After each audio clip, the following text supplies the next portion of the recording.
My fellow Singaporeans, I've said before that the world is changing in ways that will disadvantage small open economies like Singapore.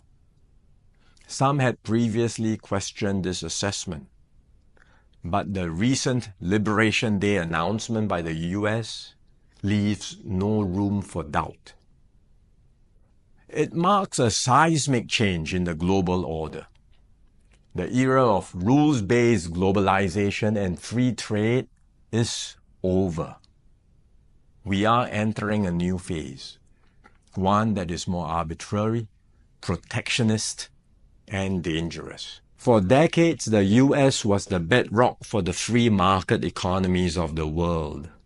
It championed free trade and led efforts to build a multilateral trading system, anchored by clear rules and norms, where countries could achieve win-win benefits through trade. This WTO system brought unprecedented stability and prosperity to the world, and to the US itself. To be clear, the system is not perfect. Singapore and many others have long called for reform, to update the rules and to make the system better. But what the US is doing now is not reform.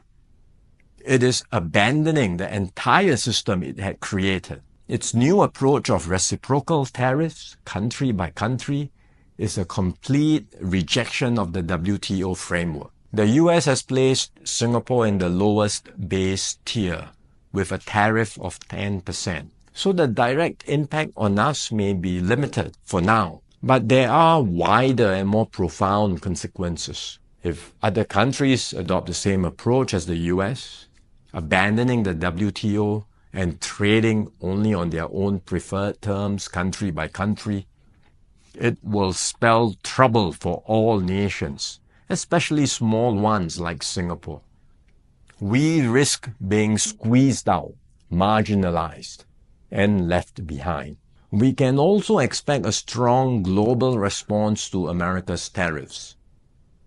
Singapore has decided not to impose retaliatory tariffs, but other countries may not exercise the same restraint.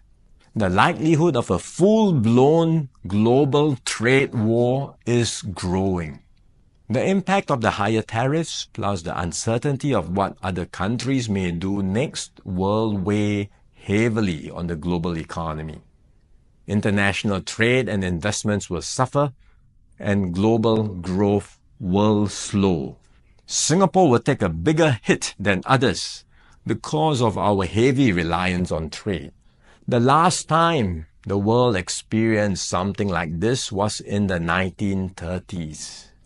Trade wars escalated into armed conflict and eventually the Second World War. No one can say how the current situation will unfold in the coming months or years. But we must be clear-eyed about the dangers that are building up in the world. Global institutions are getting weaker. International norms are eroding. More and more countries will act based on narrow self-interest and use force or pressure to get their way. This is the harsh reality of our world today. We will stay vigilant. We will build up our capabilities. We will strengthen our network of partnerships with like-minded countries.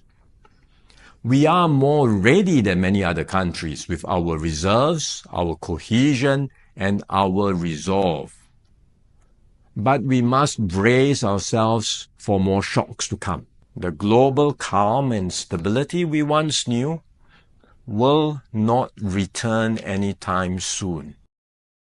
We cannot expect that the rules which protected small states will still hold.